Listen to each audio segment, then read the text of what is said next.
Di sebuah lembah sunyi di pelosok desa pesisir Lombok, Indonesia, tiba-tiba napasku tercekat, seluruh tubuhku mati rasa. Bersamaan dengan itu, seorang pria lokal berlari kencang menghampiriku. Tanpa ragu, ia menggulung lengan blusku dan memeriksa lenganku. Ia lalu menarik kerah bajuku untuk melihat leherku. Aku tak bisa mengucapkan sepatah kata pun. Tubuhku menolak untuk patuh, dan pandanganku perlahan-lahan mulai menggelap. Pria itu menggenggam pergelanganku untuk merasakan denyut nadi, lalu tiba-tiba membuka mulutku dan menuangkan sesuatu ke dalamnya, sebuah cairan yang sangat pekat. Mulutku dipenuhi rasa pahit yang luar biasa, dan tenggorokanku seolah terbakar. Namun, beberapa saat kemudian, detak jantungku yang sempat melemah mulai berdegup lebih kuat. Napasku perlahan kembali dan kesadaranku berangsur-angsur pulih. Apa yang sebenarnya terjadi? Biarkan aku menceritakannya dari awal. Namaku Amy Dupont, usia 25 tahun, berasal dari Paris, Prancis. Ayahku adalah pemilik perusahaan kosmetik ternama di sana, jadi aku tidak pernah perlu mengkhawatirkan soal uang. Namun, ada satu hal yang terus-menerus menghantuiku sepanjang hidup, alergi parah yang kuidap. Saat aku berusia 7 tahun, aku mengalami reaksi alergi mematikan terhadap serbuk sari. Aku hampir tidak bisa bernapas dan harus dirawat di ruang intensive care unit, ICU, selama seminggu penuh. Sejak saat itu, orang tuaku seperti ingin mengurungku di dalam rumah. Jangan keluar, jangan makan itu, jangan sentuh itu. Aku sangat membenci pengekangan itu. Karena itulah, di usia 20 tahun, aku mulai berkeliling dunia. Mereka berusaha mencegahku, tetapi gagal. Aku menginginkan kebebasan. Sampai saat ini, aku sudah mengunjungi lebih dari 30 negara. Tentu saja, kemanapun aku pergi, aku harus selalu membawa epinefrin autoinjektor dan obat alergiku. Dan kali ini, petualanganku membawaku ke Indonesia. Aku memulainya dari Jakarta, kota metropolis yang menarik. Tetapi aku lebih menyukai tempat-tempat yang sunyi dan damai. Jadi, aku terbang ke Lombok dan pergi ke sebuah desa pesisir terpencil di pulau itu. Hampir tidak ada turis di sana. Aku hanya melihat penduduk lansia yang menjalani hari dengan tenang. Suatu hari, aku berjalan-jalan sendirian di sebuah lembah. Saat itu akhir September, cuacanya sangat cerah dan angin berhembus sejuk. Benar-benar sempurna untuk berjalan-jalan sendiri. Tidak ada yang mengkhawatirkanku, tidak ada yang melarangku. Namun tiba-tiba, aku merasakan sesuatu menyengat tengkukku. Awalnya kupikir itu hanya nyamuk, jadi aku menepuknya. Tapi rasa sakitnya aneh, tidak seperti gigitan serangga biasa. Aku menyentuh leherku dan merasakan sesuatu yang hangat. Darah. Aku terus berjalan, mengira itu bukan hal yang serius. Namun 5 menit kemudian, leherku mulai terasa sangat gatal, dan dadaku terasa sesak. Aku berhenti dan meraba leherku. Area itu membengkak dengan cepat. Jantungku berdebar tak karuan dan napasku menjadi dangkal. Dengan tangan gemetar, aku buru-buru mengambil obat alergi dari tasku. Aku mencoba membuka tutup botolnya, tetapi tenagaku lenyap. Pandanganku mulai kabur. Botol obat itu jatuh ke tanah dan menggelinding menjauh. Aku berusaha membungkuk untuk memungutnya, tetapi tepat pada detik itu, kakiku kehilangan pijakan. Bruk, aku jatuh berlutut. Telapak tanganku menyentuh tanah berdebu. Aku ingin bernapas, tetapi tenggorokanku terasa seperti dicekik, hanya suara rintihan tertahan yang keluar. Tubuhku akhirnya tumbang ke samping. Pandanganku sepenuhnya gelap. Telingaku berdengung keras, bibirku mati rasa, dan aku merasakan dingin mulai menjalar ke seluruh tubuhku. Ah, ini sangat berbahaya, batinku. Ingatanku melayang kembali ke masa saat aku berusia 7 tahun. Cahaya lampu putih di langit-langit ICU. Aku bisa mendengar tangisan ibuku saat dokter mengatakan bahwa aku bisa saja mati jika terlambat sedikit saja. Sama seperti saat itu, aku memejamkan mata. Aku tidak punya sisa tenaga untuk membukanya. Yang bisa kudengar hanyalah detak jantungku yang semakin lama semakin melemah. Lalu, di saat kritis itu, aku mendengar suara langkah kaki seseorang yang berlari mendekat. Langkah yang sangat cepat. Kemudian, sebuah tangan meraih bahuku. Terdengar suara seorang pria yang berbicara dengan nada panik dan terburu-buru. Ia berbicara dalam bahasa Indonesia. bahasa yang sama sekali tidak ku mengerti. Aku mencoba membuka mata, tetapi kelopak mataku terasa bertonton beratnya. Pria itu meraba leherku, seolah memeriksa nadiku. Lalu tanpa ragu sedikit pun, ia menggulung lengan jaketku dari pergelangan hingga ke siku. Lenganku terekspos di bawah sinar matahari. Bentol-bentol kaligata yang merah dan membengkak tanda alergi yang telah menyiksaku selama lebih dari 10 tahun, kini terlihat jelas. Namun kali ini jauh lebih parah. Bercak merah bengkak itu menyatu membentuk ruam raksasa. Pria itu memutar lenganku, memeriksa bagian dalam pergelangan tangan dan lipatan siku. Ia lalu melakukan hal yang sama pada lengan yang satu lagi. Kondisinya sama parahnya, tetapi ia tidak berhenti di situ. Ia menarik ujung celanaku dan menggulungnya hingga ke lutut, mulai dari kaki kiri. Kulitku yang putih juga dipenuhi ruam merah. Begitu pula kaki kananku. Ia memeriksa pergelangan kaki dan bagian belakang lututku dengan saksama. Dalam kesadaranku yang memudar, aku merasa bingung.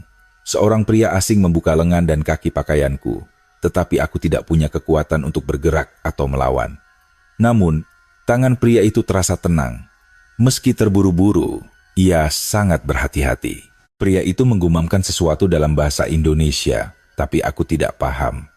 Ia kemudian memeriksa leherku, sedikit menurunkan kerah blusku untuk melihat tengkuk dan tulang selangkaku. Semuanya merah padam. Tangan pria itu lalu menyangga punggungku, membantuku duduk dengan sangat hati-hati. Kepalaku terkulai bersandar, dan ia menahan leherku agar tidak jatuh. Sesuatu menyentuh bibirku, terasa seperti botol kecil. Pria itu membuka mulutku dan menuangkan cairan ke dalamnya. Rasanya sangat pahit, benar-benar pahit. Aku bisa merasakannya mengalir lambat di tenggorokanku. Aku terbatuk karena tenggorokanku terasa tersumbat dan sulit bernapas.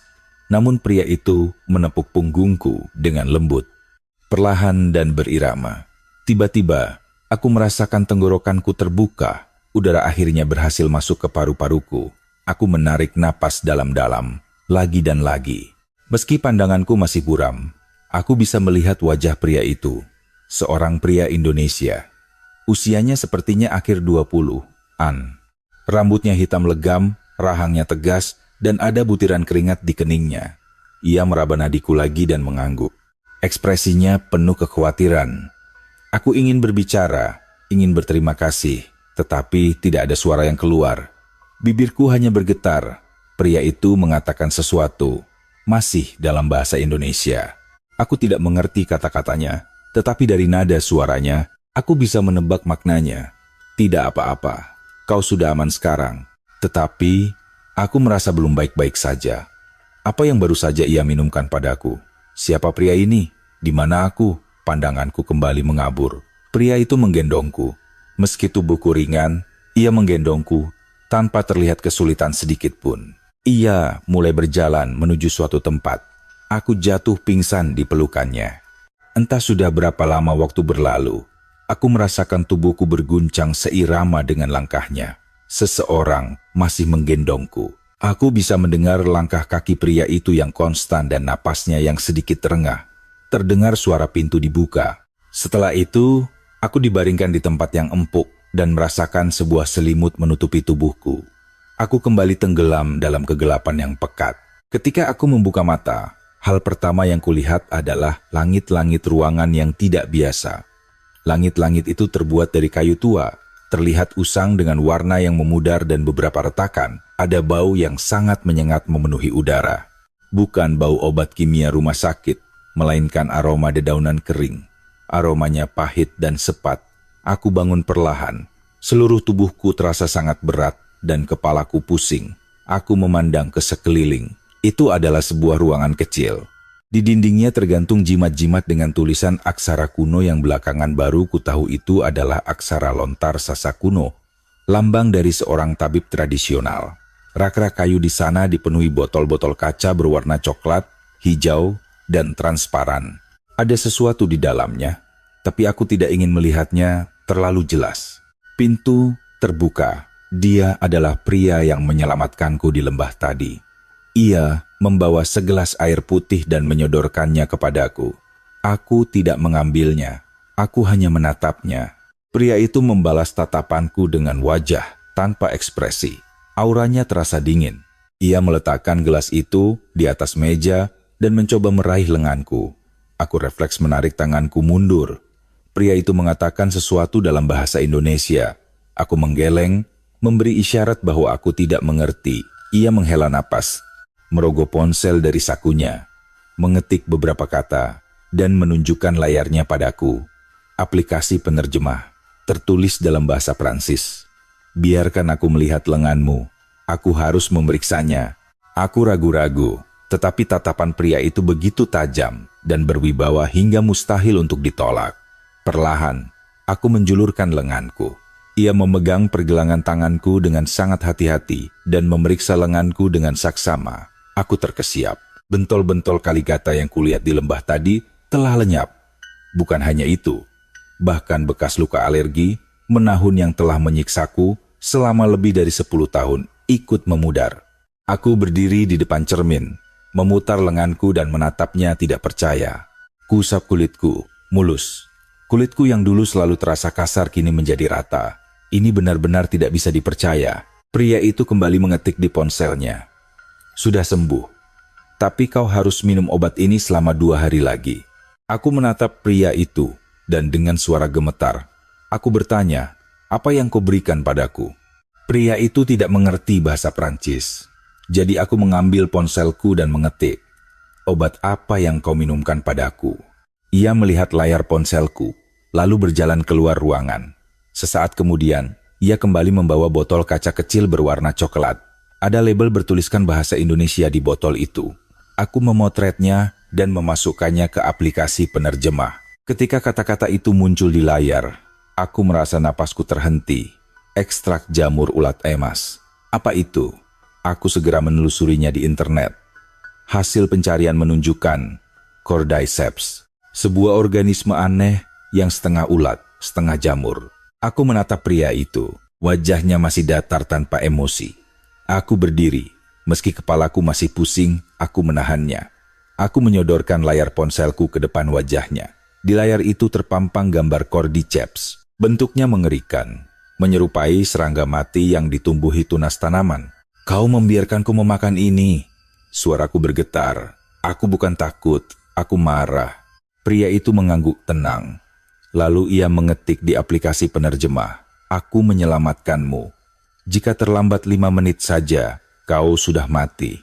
Jantungmu hampir berhenti. Kau tidak akan bisa diselamatkan tanpa obat ini. Aku terdiam. Tidak ada kata yang bisa membantahnya. Namun, aku tetap tidak bisa menerima kenyataan bahwa aku baru saja menelan ekstrak ulat berjamur. Tapi, pria ini telah menyelamatkan nyawaku. Aku mencari tasku yang ada di samping tempat tidur. Kurai tas itu dan berjalan cepat menuju pintu. Pria itu menghalangiku. Belum. Kau harus diobservasi selama 2 hari lagi. Tulisnya di layar terjemahan. Aku mendorong dada pria itu dengan sisa tenagaku. Ia sama sekali tidak bergeming. Minggir, desisku dalam bahasa Prancis. Ia mungkin tidak mengerti bahasanya. Tetapi, raut wajahku sudah cukup menjelaskan segalanya. Pria itu akhirnya menyingkir. Namun, pesan terakhir yang ia terjemahkan untukku adalah, jika lenganmu terasa sangat gatal, kembalilah. Aku tidak menjawab dan langsung melangkah keluar. Di luar, terhampar sebuah desa yang sangat tenang. Rumah-rumahnya saling berdempetan, jalannya sempit. Ada seorang nenek yang menatapku dengan tatapan heran. Aku menoleh ke belakang dan melihat papan nama usang di atas bangunan itu. Klinik Herbal Baskara, pengobatan tradisional. Di bagian bawah, tertulis dengan huruf kecil, Tabib Baskara. Baskara. Aku mengingat nama itu dan bersumpah pada diriku sendiri untuk tidak akan pernah kembali ke tempat itu. Namun, 2 hari kemudian, aku terpaksa mengetuk pintu klinik itu lagi. Malam itu, di homestay tempatku menginap, aku sama sekali tidak bisa tidur. Lenganku terasa sangat gatal. Aku tahu aku tidak boleh menggaruknya, tetapi rasa gatalnya benar-benar tak tertahankan. Saat aku bangun di pagi hari, lenganku berdarah karena bekas garukan kukuku sendiri. Aku menatap cermin. Wajahku membengkak, kelopak mataku memerah, dan leherku pun mulai gatal. Aku segera mengambil obat alergi bawaanku. Obat Dari Prancis. Obat yang sudah kukonsumsi selama 10 tahun terakhir. Aku menelan 2 pil sekaligus. Namun, tidak ada efeknya sama sekali. Menjelang sore, rasa gatalnya semakin menjadi-jadi. Bahkan, kakiku mulai gatal. Semakin digaruk, semakin parah kondisinya. Karena panik, aku mengambil ponsel dan melakukan video call dengan sahabatku di Prancis. Wajah Cecil muncul di layar. Amy, ya Tuhan, kau baik-baik saja. Apa yang terjadi pada wajahmu? Aku mengarahkan kamera ke lenganku, memperlihatkan ruam merah dan luka bekas garukan yang terlihat mengerikan. Cecil menjerit, "Ya ampun, apa itu? Kau sudah ke rumah sakit?" Aku menghela napas panjang dan menceritakan kejadian di lembah tempo hari, tentang bagaimana aku pingsan, diselamatkan oleh pria lokal, dan dipaksa meminum ekstrak ulat emas alias cordyceps. Cecil tidak bisa mempercayainya. Cordyceps? Dia memaksamu menelan ulat. Amy, kau gila. Cepat pergi ke rumah sakit yang layak. Cepat pulang ke Prancis. Aku juga ingin melakukan itu. Tetapi ada yang aneh. Kemarin, saat aku baru keluar dari klinik, lenganku berangsur sembuh. Namun setelah aku berhenti meminum obat dari pria itu, kondisiku memburuk drastis. Jangan-jangan, obat tradisional itu benar-benar ampuh? Aku memberitahu Cecil bahwa aku akan mengobservasi kondisiku sehari lagi. Jika memburuk, aku berjanji akan pergi ke rumah sakit. Cecil terus marah-marah, tapi aku segera mematikan panggilan. Malam harinya, ibuku menelepon. Pasti Cecil yang mengadu padanya. Suara ibuku terdengar bergetar hebat. Amy, kau harus ke bandara sekarang juga. Ibu sudah memesankan tiket pulang untukmu. Bu, aku baik-baik saja, jawabku, berusaha terdengar ceria. Apanya yang baik-baik saja? Cecil mengirimi ibu fotonya. Ibu melihat lenganmu.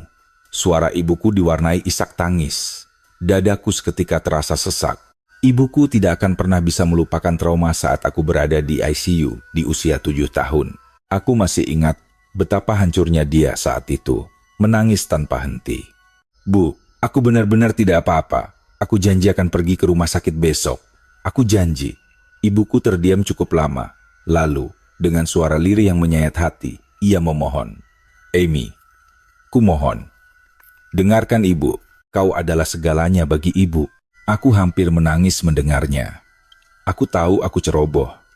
Aku menutup telepon dan berbaring di tempat tidur, menatap langit-langit kamar. Lenganku masih terasa luar biasa gatal, tapi aku mencengkeram spray kuat-kuat, memaksa diriku untuk tidak menggaruknya. Mungkin aku yang salah. Mungkin pria Indonesia itu benar. Keesokan paginya, aku membuat keputusan. Aku bertanya kepada pemilik homestay, apakah ada rumah sakit besar di dekat sini? Pemilik homestay, seorang wanita parubaya yang ramah, menggeleng. Ini desa terpencil, Nona. Tidak ada rumah sakit besar di sini. Anda harus berkendara setidaknya 1 jam ke kota. 1 jam. Aku menghela napas lelah. Kenapa? Nona sakit? Tanyanya khawatir. Aku menunjukkan lenganku padanya. Mata ibu itu membelalak. Ya ampun, alergi ya. Nona sudah pergi ke klinik tabib Baskara? Aku mengangguk lemah. Sudah. Tapi dia memberiku obat yang sangat aneh. Ibu itu malah tersenyum maklum. Obat aneh? Oh, tapi obat tabib Baskara itu sangat manjur loh. Suami saya sudah berobat ke sana selama lebih dari 10 tahun. Sakitnya benar-benar sembuh. Aku terkejut. Benarkah? Tentu saja. Semua orang di daerah sini kenal tabib Baskara. Klinik itu sudah berjalan selama 3 generasi. Keahlian pengobatannya luar biasa. Lalu, kenapa kliniknya sepi? Tidak ada pasien sama sekali saat aku ke sana. Tanyaku teringat ruang tunggu yang kosong melompong. Ibu itu menghela napas panjang dengan raut sedih. Zaman sekarang, anak-anak muda desa semuanya merantau ke kota seperti Jakarta atau Denpasar. Yang tersisa di desa ini hanya kami orang-orang tua. Kami tidak punya banyak uang untuk berobat. Sulit bagi klinik itu untuk menutupi biaya operasionalnya. Aku terdiam mendengar kenyataan itu. Ibu pemilik homestay menunjuk lenganku. Coba Nona tunjukkan lagi pada tabib Baskara. Mintalah obatnya lagi. Aku sempat ragu, tetapi rasa gatal di lenganku benar-benar menyiksa. Lagi pula, aku sudah berjanji pada ibuku untuk pergi ke klinik atau rumah sakit. Klinik Baskara pada dasarnya adalah fasilitas pengobatan, Jadi aku tidak berbohong pada ibuku, bukan? Aku keluar dari homestay dan berjalan menuju klinik. Tidak sampai 5 menit, aku sudah berdiri di depan pintu kayunya. Aku mendongak menatap papan nama, Klinik Herbal Baskara, pengobatan tradisional. Aku menarik napas dalam-dalam, lalu mendorong pintu itu. Masih sama seperti tempo hari, tidak ada satupun pasien di dalam. Yang ada hanyalah seorang pria tua yang duduk di balik meja konter. Wajahnya mirip dengan Baskara, namun jauh lebih tua. Usianya mungkin sekitar 60-an. Ia tampak terkejut melihatku, lalu meneriakkan sesuatu ke arah ruang belakang. Pintu belakang terbuka, dan Baskara muncul. Saat melihatku, wajahnya tetap datar tanpa ekspresi, tetapi sorot matanya seakan berkata tajam. Sudah kubilang, kan? Tanpa mengatakan apa-apa, aku menyodorkan lenganku ke arahnya. Baskara menatap lukaku, lalu berbicara singkat pada pria tua di konter. Pria tua itu segera masuk ke dalam dan keluar lagi membawa botol kaca coklat yang sama. Baskara mengarahkanku ke ruang konsultasi. Aku masuk dan duduk di kursi pasien. Ia membuka botol itu, menuangkan cairan pekat ke dalam gelas takar kecil, lalu menyodorkannya kepadaku. Aku mengambilnya dan mengendusnya. Masih berbau, sangat pahit.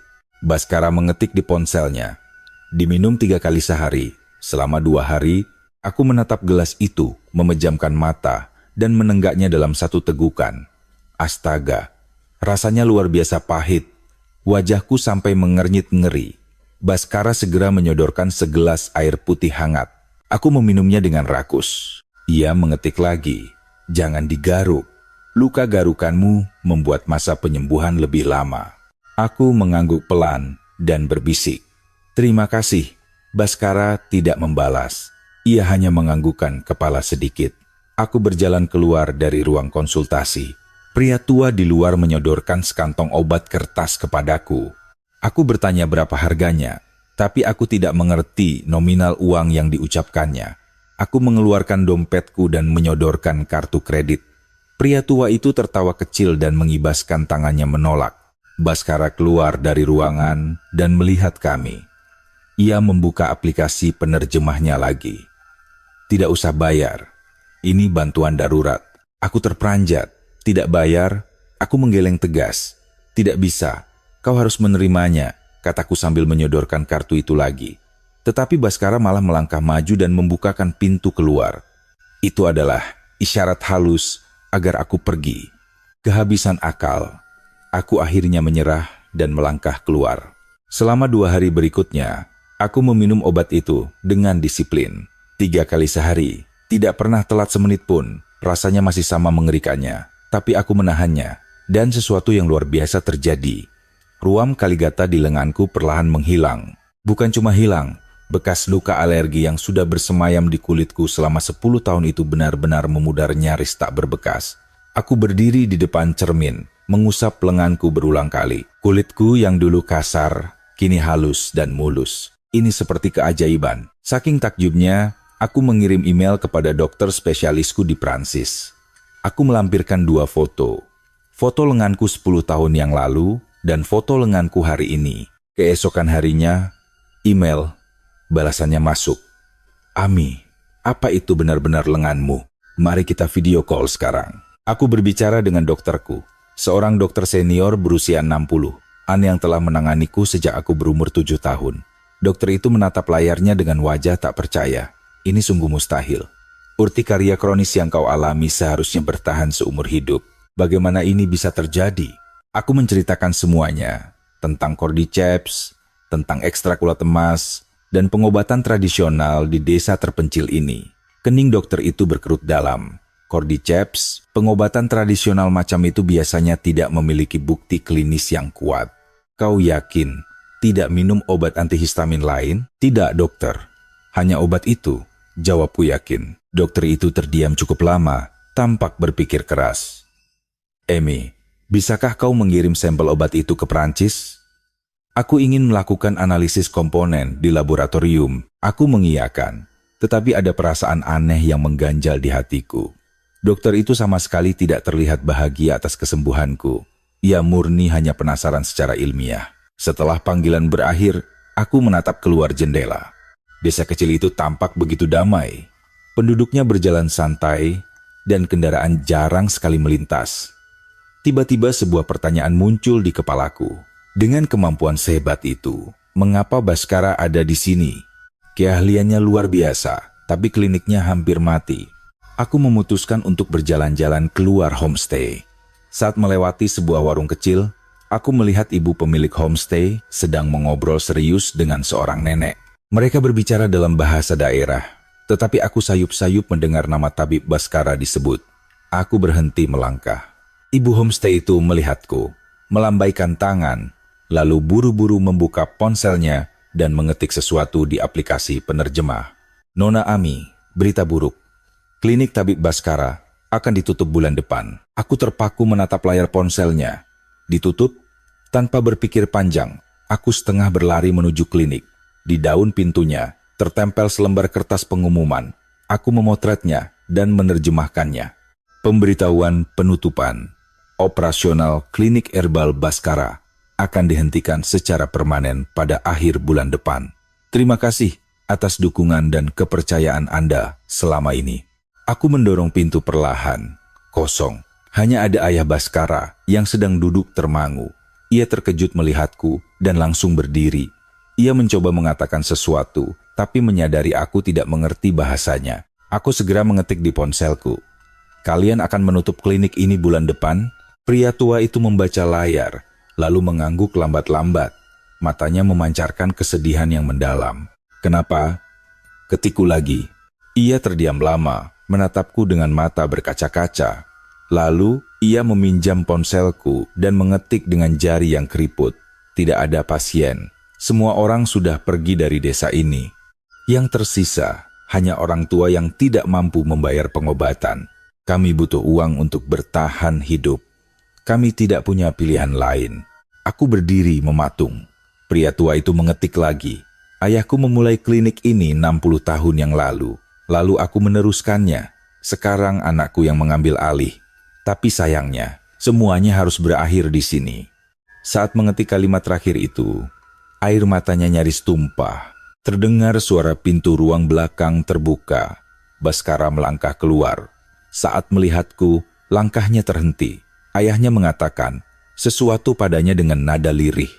Baskara tidak menjawab, ia hanya menatapku dalam diam. Tanpa ragu, aku menyingsingkan lengan bajuku, menunjukkan kulitku yang kini bersih tanpa celah. Sorot mata Baskara sempat goyah, tampak terkejut sesaat, sebelum kembali ke mode tanpa ekspresinya. Ia melangkah mendekat. Ia memeriksa pergelangan tanganku, sikuku, lenganku. Semuanya dengan lembut dan cermat. Lalu ia mengangguk pelan. Aku mengetik di aplikasiku. Terima kasih. Penyakit yang tidak bisa disembuhkan oleh dokter terbaik di Prancis selama 10 tahun, berhasil kau sembuhkan hanya dalam 2 hari. Baskara membaca layar itu. Wajahnya tetap datar, tapi aku menyadari telinganya memerah. Ia mengetik balasan. Untunglah kau sudah sembuh. Aku menatap matanya. Kenapa kalian menutup klinik ini? Baskara tampak ragu. Sebelum akhirnya mengetik singkat, hidup di pelosok itu sulit. Aku ingin mendesaknya lebih jauh, tapi Baskara langsung membalikkan badan dan masuk ke ruangannya. Aku melangkah keluar klinik dengan pikiran kalut. Aku menyusuri jalanan desa sambil merenung. Pria itu menyelamatkan nyawaku. Ia bahkan menolak dibayar. Ia menyembuhkan alergi mematikan yang menyiksaku belasan tahun. Namun, pria luar biasa itu harus kehilangan mata pencahariannya bulan depan karena kemiskinan. Ini tidak adil, perasaanku bergolak. Ada sesuatu yang salah, dan aku harus memperbaikinya. Aku kembali ke homestay, dan merebahkan diri di kasur. Ku menatap langit-langit, lalu menatap lenganku yang mulus. Malam itu, pikiranku dipenuhi oleh Baskara. Wajahnya yang tenang, sorot matanya yang dingin namun menyembunyikan kehangatan, tangannya yang terampil menyelamatkanku, dan siluet punggungnya saat ia menempelkan kertas pengumuman penutupan itu. Seharusnya, aku sudah harus meninggalkan desa ini 2 hari lagi menuju destinasi liburan berikutnya. Namun malam itu, aku membatalkan seluruh rencana perjalananku. Aku memutuskan untuk tinggal seminggu lagi. Aku tidak tahu pasti apa alasannya. Aku hanya merasa ada sesuatu yang harus kulakukan. Aku harus membalas budi yang kuterima. Aku membuka aplikasi Instagram di ponselku. Aku memiliki lebih dari 500.000 pengikut. Feedsku penuh dengan foto-foto estetik dari seluruh dunia, menara Eiffel di Paris, Colosseum di Roma, keindahan Santorini. Para pengikutku sangat menyukai kontenku, kolom komentarku selalu penuh. Keren banget, aku juga ingin ke sana. Iri banget melihat hidupmu. Aku baru berusia 25 tahun, tapi sudah mengunjungi 30 negara lebih. Tentu saja berkat uang dari perusahaan ayahku. Tapi Bhaskara berbeda. Ia mewarisi klinik bersejarah dari 3 generasi, tapi harus menutupnya bulan depan. Uang yang biasa kuhabiskan untuk menginap semalam di hotel mewah mungkin setara dengan biaya sewa kliniknya selama sebulan penuh. Sore harinya, aku sempat melewati klinik itu dan melihat siluet Bhaskara dari luar jendela.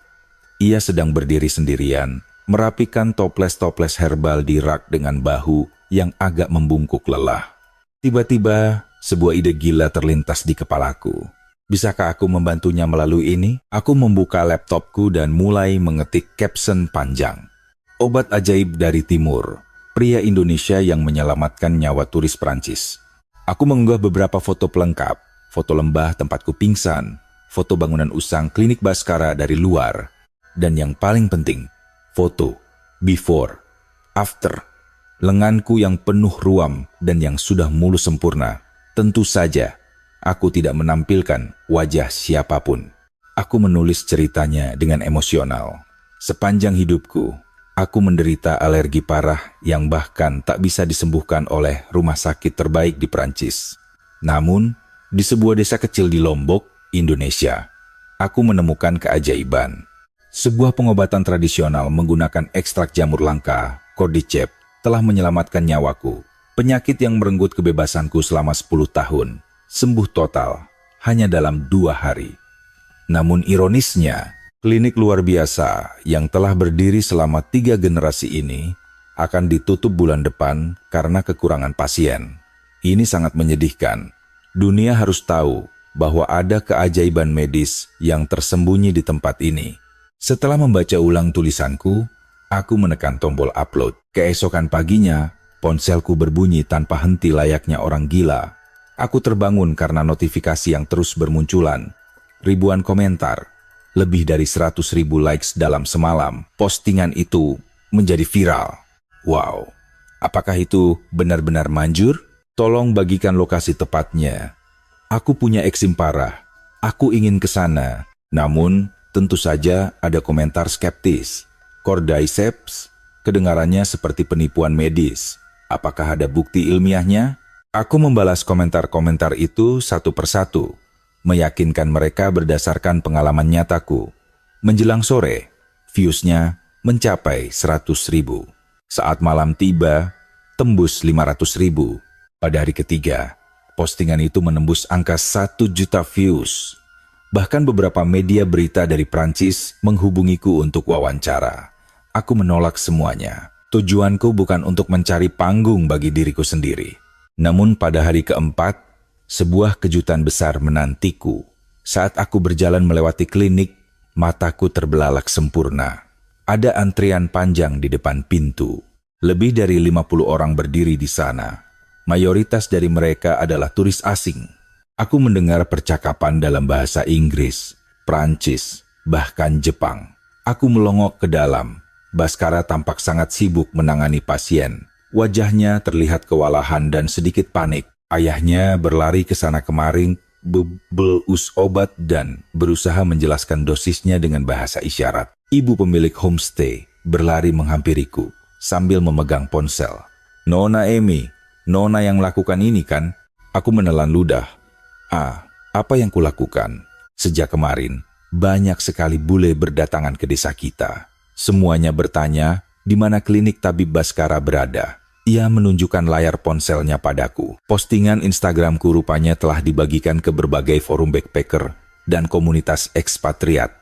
Berita dengan tajuk, Misteri Pengobatan Tradisional Indonesia, Keajaiban Cordyceps, menyebar luas. Tiba-tiba perutku mulas. Apakah aku berbuat kesalahan dengan mencampuri urusan mereka? Malam harinya, setelah memastikan pasien terakhir pulang, aku memberanikan diri mengetuk pintu klinik. Bhaskara yang membukanya. Rambutnya berantakan, dan kemejanya kusut. Saat melihatku, langkahnya terhenti. Aku segera menyodorkan aplikasi penerjemahku. Aku membuat postingan di internet tentang klinikmu. Aku benar-benar minta maaf jika ini membuatmu kesulitan. Baskara menatap layar itu, lalu perlahan menggeleng. Ia mengambil ponselku dan mengetik. Tidak, tidak apa-apa. Aku merasa bersalah. Bagaimana bisa tidak apa-apa? Orang-orang itu datang menyerbu. Kau pasti kelelahan, kan? Baskara terdiam sejenak. Sudut bibirnya sedikit terangkat sebelum ia mengetik. Memang melelahkan, tapi rasanya tidak buruk. Ia membuka pintu lebih lebar. Masuklah. Aku melangkah masuk. Di atas meja konter, tergeletak sebuah buku catatan tebal. Itu adalah buku pendaftaran pasien, penuh sesak dengan nama, kewarganegaraan, dan daftar keluhan penyakit. Ayah Baskara muncul dari balik tirai. Ketika ia melihatku, senyumnya mengembang lebar hingga matanya menyipit. Ia meraih tanganku erat-erat dan mengucapkan rentetan kalimat panjang dalam bahasa Indonesia. Aku tidak paham kata-katanya, tetapi getaran suaranya menyampaikan rasa terima kasih yang tak terhingga. Baskara menerjemahkan ucapan ayahnya di layar. Ayahku bilang, "Terima kasih, berkat dirimu, sepertinya klinik kami bisa terus bertahan." Air mataku menitik. Dadaku terasa hangat. Bukan aku yang harus berterima kasih. Kalianlah yang menyelamatkan hidupku, isahku pelan. Baskara menatapku. Raut wajahnya masih terlihat tenang, tapi untuk kedua kalinya, aku melihat telinganya memerah. Ia mengambil ponselku kembali. Sekali lagi, untunglah kau sudah sembuh, Amy. Aku mengusap lenganku yang mulus. Untuk pertama kalinya dalam 10 tahun, aku bisa memakai baju lengan pendek tanpa rasa takut. Malam itu saat kembali ke kamarku, aku termenung lama. Seumur hidupku, aku hanya menerima uang ayahku, menerima perlindungan berlebih ibuku, menerima kasih sayang tanpa syarat. Tapi hari ini, untuk pertama kalinya, aku merasa berhasil memberikan sesuatu yang berarti untuk nyawa orang lain. Aku tidak pernah tahu bahwa menolong orang bisa memberikan kepuasan jiwa sehebat ini. 1 minggu berlalu. Klinik Baskara kini harus menerapkan sistem appointment karena pasien yang membludak. Dan aku masih bertahan di desa ini. Pikiran untuk pergi ke destinasi selanjutnya lenyap sama sekali. Aku tidak bisa melangkah pergi. Setiap hari, aku mencari alasan untuk berjalan melewati klinik. Aku berpura-pura sedang jogging atau mencari angin. Tapi jujur saja, aku hanya ingin melihat Baskara. Baskara masih sama. Ia bukan dokter yang ramah atau suka mengobrol dengan pasiennya. Ia jarang tersenyum. Ia hanya memeriksa denyut nadi dengan diam, lalu meracik obat. Tapi aku tahu betul betapa terampil dan lembut tangannya saat merawat orang sakit. Aku mengagumi dedikasinya. Suatu sore, aku duduk di bangku kayu di seberang klinik, pura-pura membaca buku, padahal mataku terus mencuri pandang ke arahnya lewat jendela kaca. Tak lama, Baskara keluar dari klinik. Ia melihatku, terdiam sebentar, lalu melangkah menghampiriku. Ia duduk di sebelahku. Ini adalah pertama kalinya ia berinisiatif duduk sedekat ini. Ia menyodorkan ponselnya. "Kenapa kau masih di sini?" Aku mengangkat bahu sambil tersenyum tipis. Karena aku menyukai desa ini. Kami duduk dalam diam untuk waktu yang lama. Hanya suara debur ombak di kejauhan yang menemani. Lalu Baskara mengetik lagi. "Terima kasih. Berkat kau, klinik ini terselamatkan." Aku menggeleng kuat-kuat. Karena kau menyembuhkanku, aku hanya menceritakan kebenarannya. Itu saja. Baskara tersenyum. Sangat tipis, hampir tak terlihat, tetapi hatiku melonjak melihatnya. "Kenapa kau memilih menjadi tabib?" tanyaku tiba-tiba. Baskara terdiam, cukup lama menatap langit senja. Jari-jarinya mulai mengetik sebuah pesan panjang. Kakekku yang mendirikan tempat ini. Ayahku meneruskannya, dan aku belajar dari mereka. Sejak kecil, klinik ini adalah tempat bermainku. Dulu, aku sangat membenci pekerjaan ini.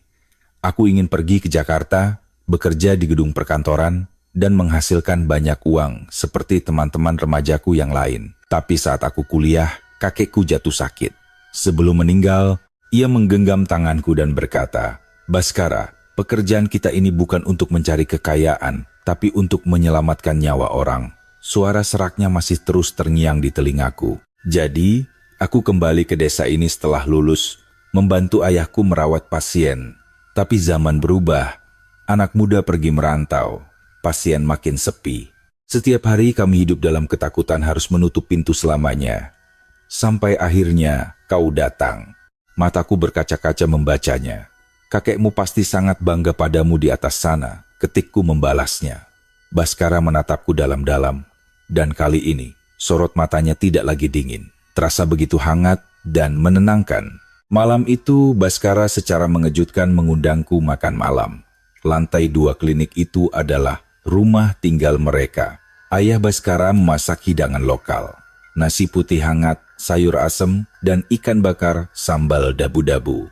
Sangat sederhana, tetapi itu adalah salah satu makanan ternak yang pernah kucicipi. Di tengah makan malam, ayahnya menanyakan sesuatu pada Baskara sambil melirikku. Baskara menerjemahkannya padaku. Ayahku bertanya, apa pekerjaan orang tuamu di Perancis? Ayahku punya perusahaan kosmetik, jawabku. Baskara menyampaikannya pada ayahnya. Pria tua itu mengangguk-angguk, lalu menyeletuk sesuatu yang membuat wajah Baskara mendadak semerah kepiting rebus. Apa yang dia katakan?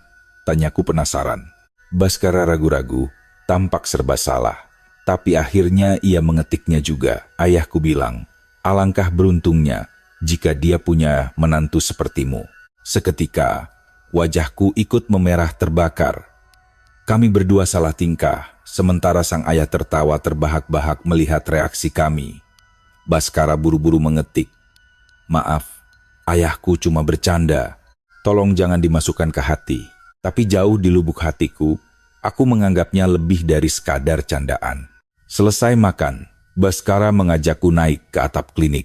Dari atas sana, lautan membentang luas tanpa batas. Cahaya bulan purnama memantul sempurna di permukaan air yang tenang. Indah sekali, ya? Tanyaku. Iya, sangat indah, ketik Baskara. Kami berdiri berdampingan menatap cakrawala. Tanpa aba-aba, jemari Baskara perlahan menyentuh tanganku. Aku terkesiap kecil dan menoleh padanya. Ia membalas tatapanku dengan gugup. Tangannya yang kasar karena bertahun-tahun meracik herbal, kini menggenggam jemariku dengan sangat lembut. Terasa hangat dan melindungi. Aku sama sekali tidak menarik tanganku. Kami berdiri di sana dalam diam, membiarkan deburan ombak berbicara untuk kami. Malam harinya di kamarku, aku menatap cermin dan melihat diriku tersenyum seperti orang bodoh.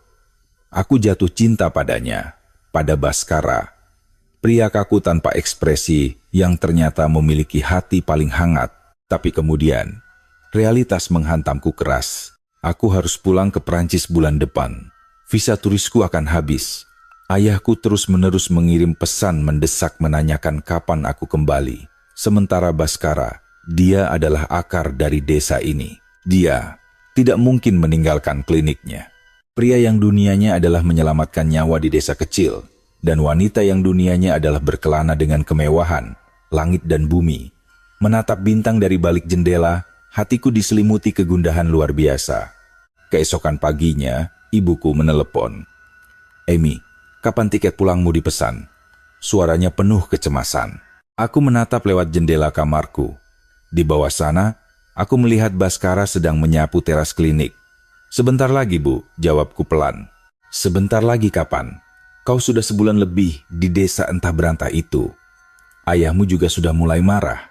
Aku terdiam cukup lama, mengumpulkan seluruh keberanianku. Bu, bagaimana jika aku ingin menetap di sini? Di seberang sana, hening total. Keheningan yang menakutkan. Saat ibuku akhirnya bersuara, nadanya sangat berhati-hati namun tajam. Apakah ini karena seorang laki-laki? Aku tidak bisa menjawab. Kebisuanku mengonfirmasi segalanya. Ibuku menghela napas panjang yang syarat akan kekecewaan. Amy, berapa lama kau mengenal pria lokal itu? Baru sebulan, kan? Kau masih sangat muda. Perjalanan hidupmu masih panjang. Cinta pada pandangan pertama yang lahir saat liburan eksotis jarang sekali berakhir nyata, nak. Jangan korbankan masa depanmu. Aku tahu secara logika ibuku benar, tapi hatiku meneriakkan hal yang berbeda. Beri aku waktu seminggu lagi, Bu. Hanya seminggu. Ibuku tidak membantah. Ia hanya memutus panggilan secara sepihak. Aku merosot di lantai kamar dengan dada yang sesak. Selama 3 hari berikutnya, Baskara seolah menghindariku. Jika aku lewat di depan klinik, ia mendadak sibuk meracik obat atau memeriksa pasien tanpa menoleh padaku. Aku tahu apa artinya itu. Ia juga menyadari bahwa waktu perpisahan kami semakin dekat. Malam itu, desa mengadakan sebuah festival kecil di pinggir pantai. Semacam syukuran panen laut. Warga berkumpul, membakar ikan, memainkan musik tradisional Sasak, dan bernyanyi bersama. Aku sengaja menyingkir dari keramaian, berjalan sendirian di bibir pantai yang sepi. Angin malam menerpa wajahku. Tiba-tiba, sebuah suara memanggilku dari belakang. Ame, itu suara Baskara. Ini adalah pertama kalinya aku mendengar ia memanggil namaku secara langsung, bukan lewat ketikan layar.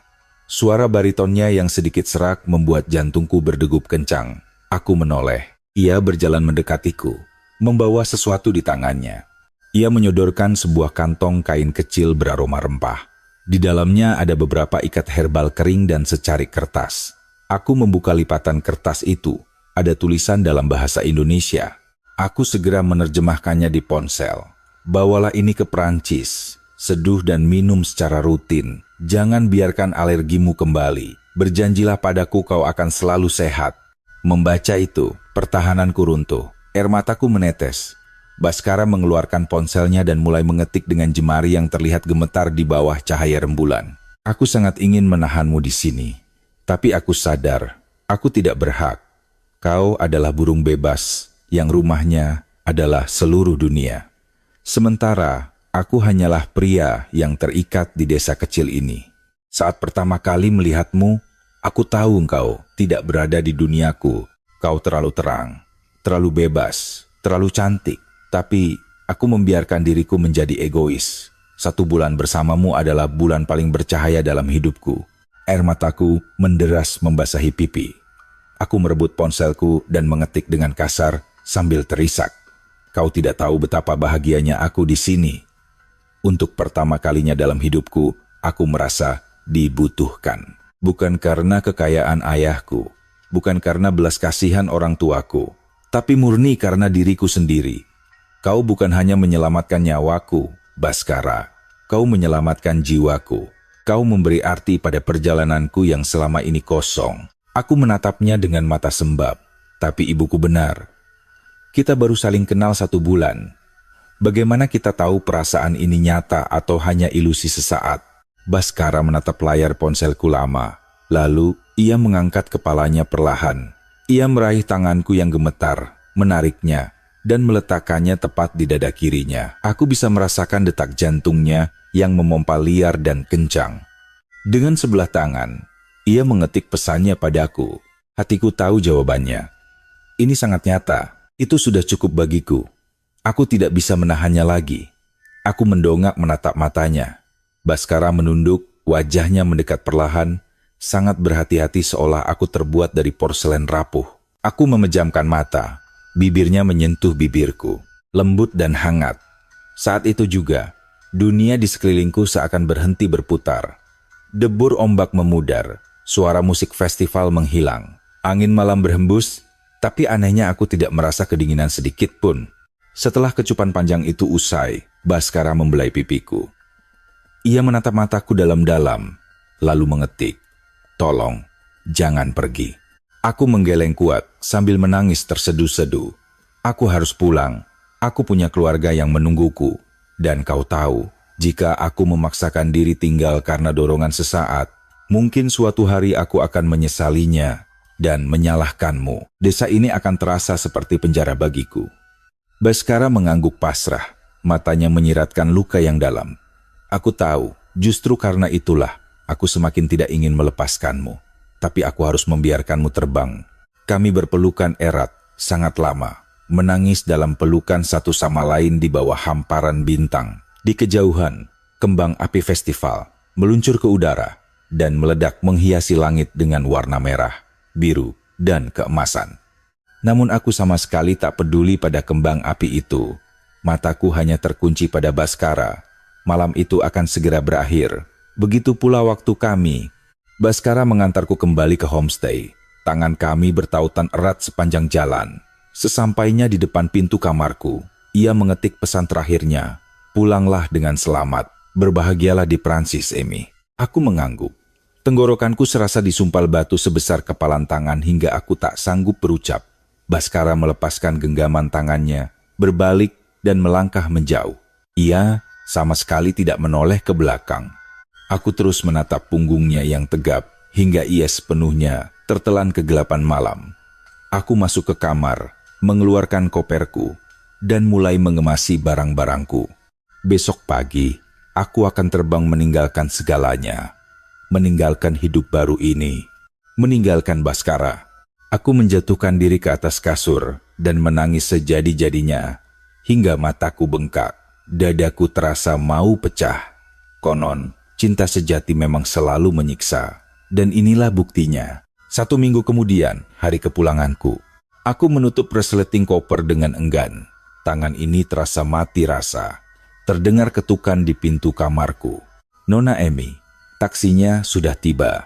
Perjalanan ke bandara memakan waktu 2 jam. Panggil pemilik homestay. Aku menatap koperku dengan tatapan kosong. Aku berjalan ke arah jendela, menatap ke arah klinik untuk terakhir kalinya. Kosong. Pintu klinik itu tertutup rapat. Ibu homestay masuk ke kamarku dan menghela napas melihat kondisiku yang berantakan. "Nona masih bingung harus menetap atau pergi?" tanyanya lembut. Aku menggeleng lemah. Aku tidak tahu apa yang harus kulakukan. Wanita parubaya itu duduk di tepi ranjang. "Dulu saat seusia Nona, saya juga bercita-cita pergi ke Jakarta. Saya ingin bekerja pakai baju bagus di gedung bertingkat. Tapi saya bertemu suami saya di desa ini. Dan saya memutuskan untuk tidak jadi pergi.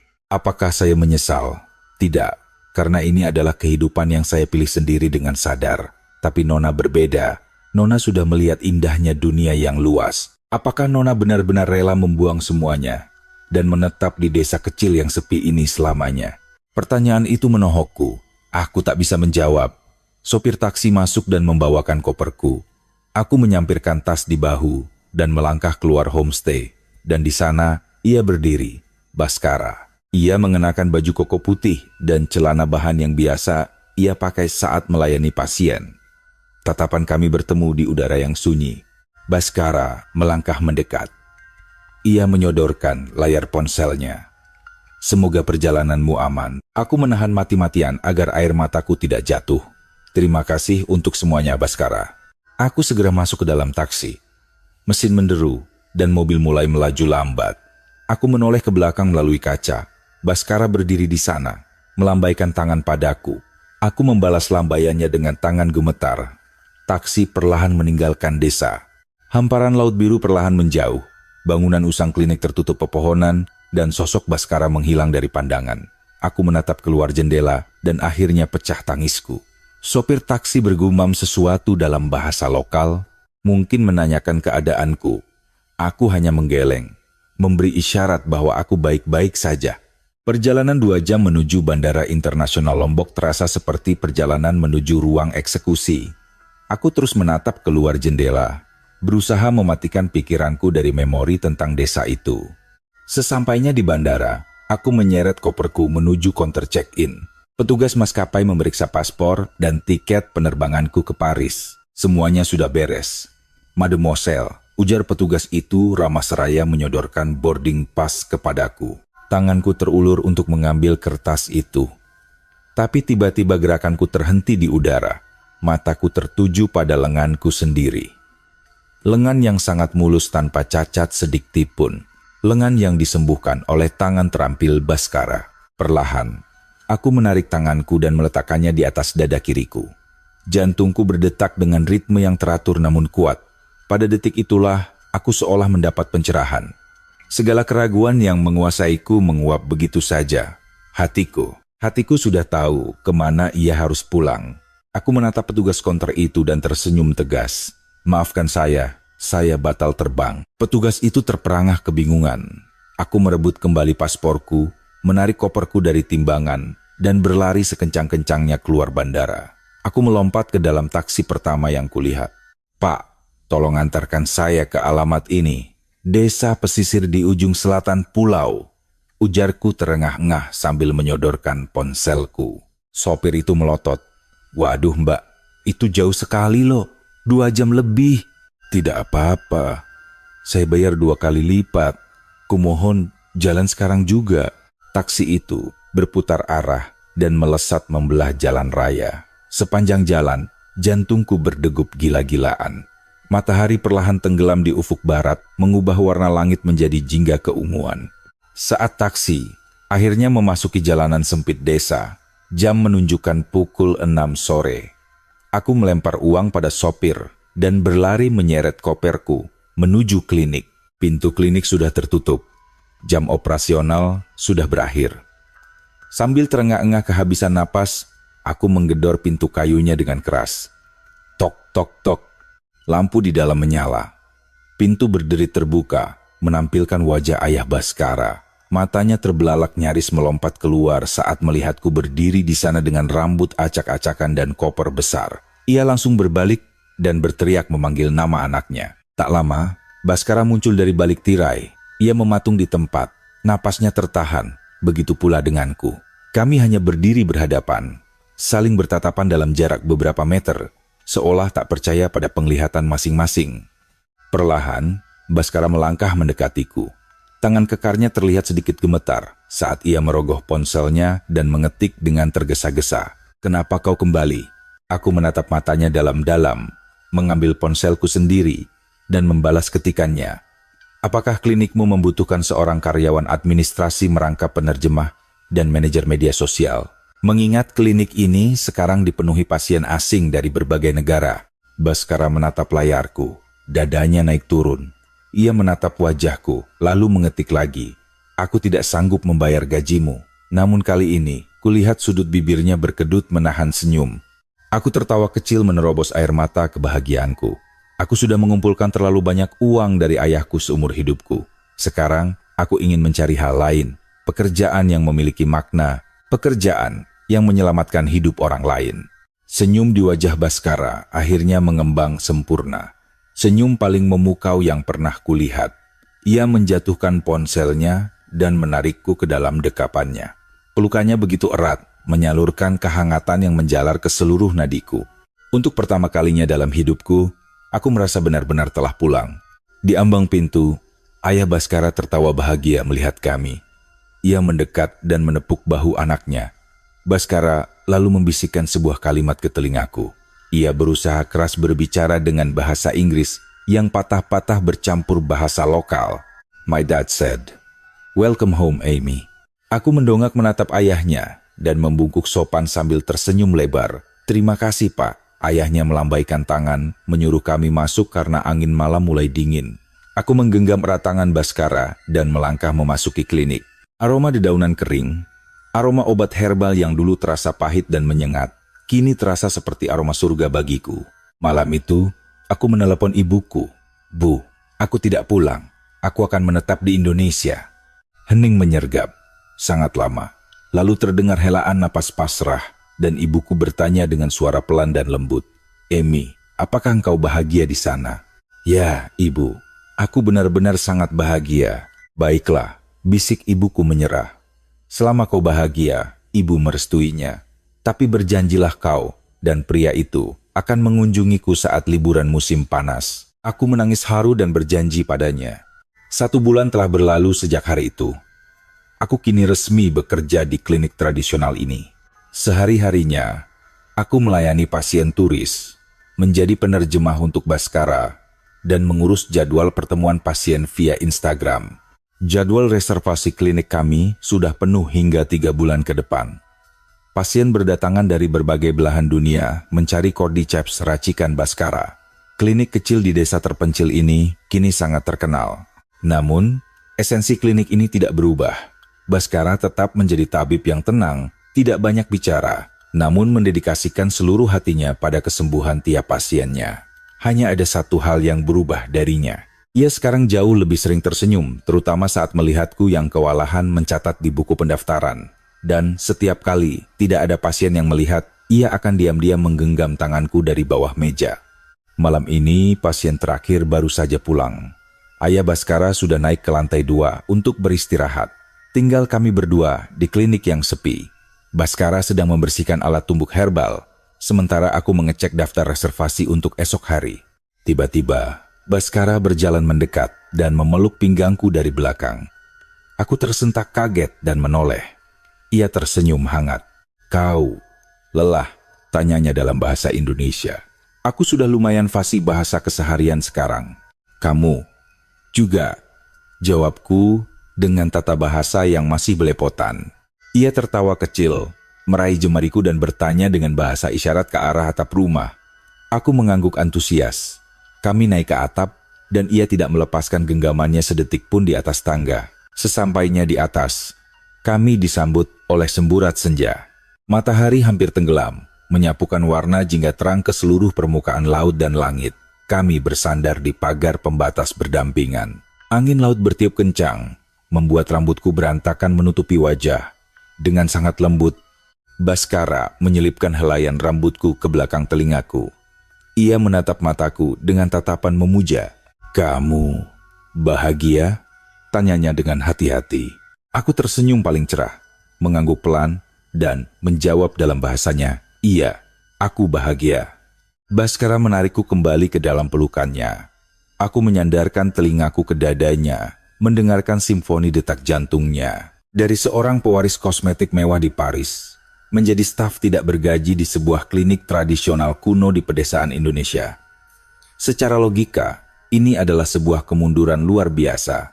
Ibuku masih sering video call setiap bulan, memastikan dengan cemas, "Kau yakin tidak menyesal, sayang?" Aku selalu tertawa dan meyakinkannya bahwa aku sungguh-sungguh bahagia. Ayahku mungkin tidak akan pernah paham mengapa putri tunggalnya memilih hidup sederhana di daerah pelosok saat aku bisa mendapatkan dunia di telapak tanganku. Tapi ini adalah hidup yang kupilih sendiri.